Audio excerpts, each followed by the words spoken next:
Like, obviously, last time we saw you, a frustrating one for you, right? A very kind of emotional night for you, I guess. What were the steps to kind of moving past that and just getting back to business? It was pretty simple. The steps to getting that behind me was just booking another fight. You know, the moment I walked out of the octagon after the Luque fight, I saw Danny, my manager, was like, I got to get back in there as soon as possible. You know, you learn from your losses, but you definitely don't want to marinate in them for too long. So I just told him, you know, let's get a fight in December, and then they gave me November. So I was like, sweet, that's perfect. So super excited about completing the trifecta. You know, I fought in Abu Dhabi, I got a fight in a packed arena, and now I'm here at Apex, so I can say that I did the full trifecta in a calendar year. So pretty excited about this opportunity. That's awesome. I hadn't thought about that. That's cool. So you wanted to get a fight. They give you the young, undefeated stud, up-and-coming prospect, right? Did you see that coming, that was what they were going to hand you? I didn't even really care, honestly. I was just so anxious to get back in there and compete.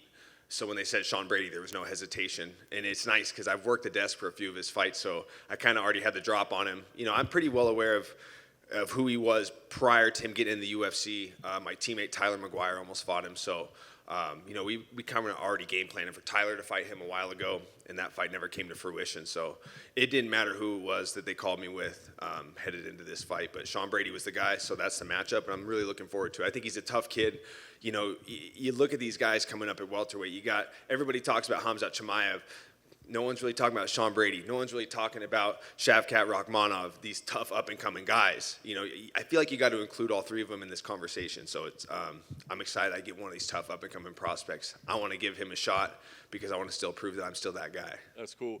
I know like, what a fight fan you are in addition to just being an analyst. So, I mean, I don't want to say would you say you're a fan of this guy, but, I mean, have you liked what you've seen out of him coming up? Oh, dude, 100%. When he hit that one-arm guillotine over, I think it was Aguilera's his last name. I almost said Christina Aguilera. Totally would have watched that. But, yeah, you know, I was working the desk that fight. That's impressive, you know, one-arm submission, something I know something about. So, yeah, it was really cool to see him go out there and get that win. And I like the challenges that he presents.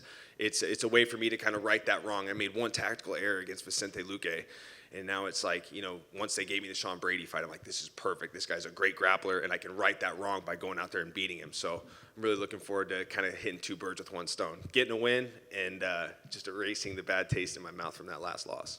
I guess you never know until you get out there, right? But, like, the grappling fan in me is hoping that you two guys go out there and put on some insane grappling clinic. But often, when we see grapplers, right, they cancel each other out, they end up striking. So do you anticipate one over the other?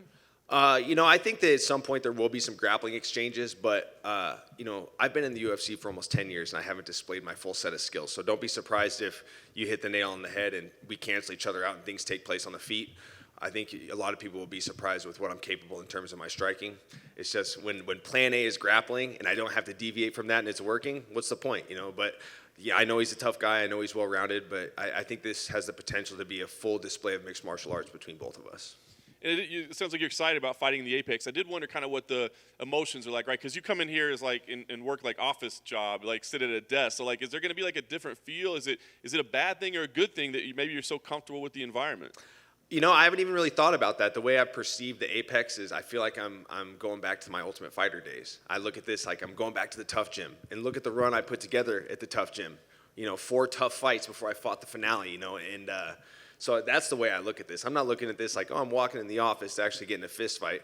I'm looking at this like this is a throwback to the Ultimate Fighter days. I'm going into the small octagon in the small venue with the small crowd to go out there and fight in a big fight. So while it has that tough environment feel for me, it still has that big fight feeling that I'm going in there to fight a tough up-and-coming prospect. So we saw how I did. We all know how I did on the Ultimate Fighter. So I feel like that this plays into my advantage being here at the Apex. That's awesome. Last thing for me, obviously the goal is to pick up a victory, but I wonder, like, what's the overarching thing? Is it, you know, just to get the last one out of, you know, get that feeling away, or is it to prove, like, hey, I had a little slip up, but I'm still a contender. You still need to be talking about me in that mix. You hit the nail on the head. I just want to prove I'm still that guy. And there's no better way of doing that than to fight a tough, up-and-coming, undefeated prospect that everybody's super high on, as they should be. I mean, look at his line of work has been great. He's undefeated in the UFC. He's undefeated in his career.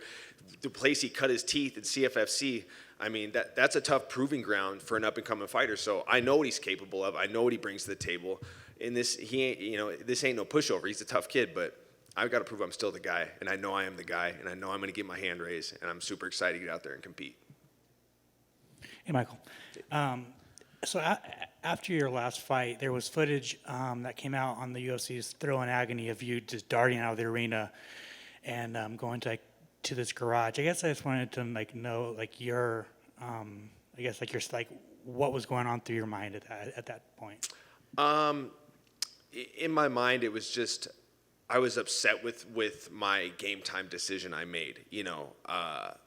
I got into that position so fast against Vicente Luque that I just got excited. I got excited and I rushed to finish, and that goes against like the day one philosophies as a grappler: position before submission.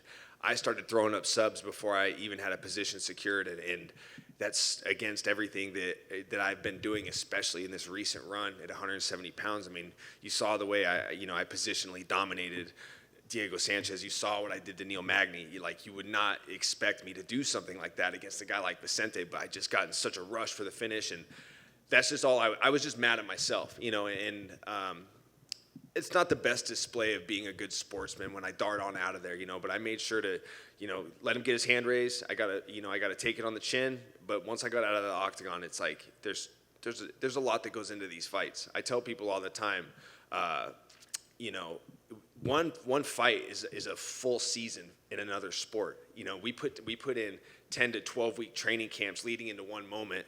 An NFL season's it's 17 weeks or something like that. So it's fairly relative to the same length of a season in any other sport. So when you lose that season, it hurts. It hurts a lot, especially when you pride yourself on being a hard worker and being a cerebral fighter.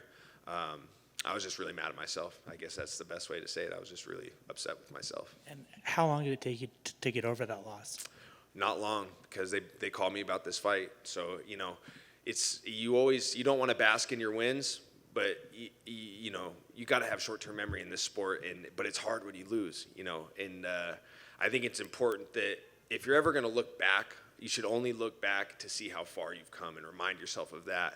But on a loss, you're just looking back at that one thing, and I'm just beating myself up like, why did I do that? Why?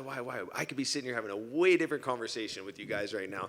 I could have potentially been the guy fighting Kamaru Usman next, but that's not the case. So I'm here to put together another win streak. It starts with Sean Brady, and I'm going to get my hand raised on Saturday night. And finally, I asked Sean too, but I want to know if you noticed that you two have conflicting tattoos on your stomachs. And if you just... Yeah, I saw the kind of meme about that, and I saw his little his shirts for this fight with a guy choking at a tiger. The difference with his tattoos and mine is there's a lot of meaning behind this.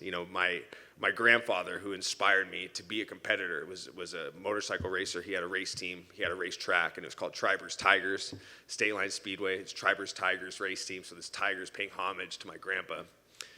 Yeah, conflicting for sure. Thank you. Yeah. I think the important follow-up, did you see that Venator signed a deal with UFC Fight Pass? Maybe you have a message for Uncle Frank? Hey, Uncle Frank, you got to bring back Law and Order. You got to bring back me and J-Mo, dude. Come on. We killed it. I'm only getting better. So is John. We're getting our reps now that Venator FC is on Fight Pass, which let me tell you something.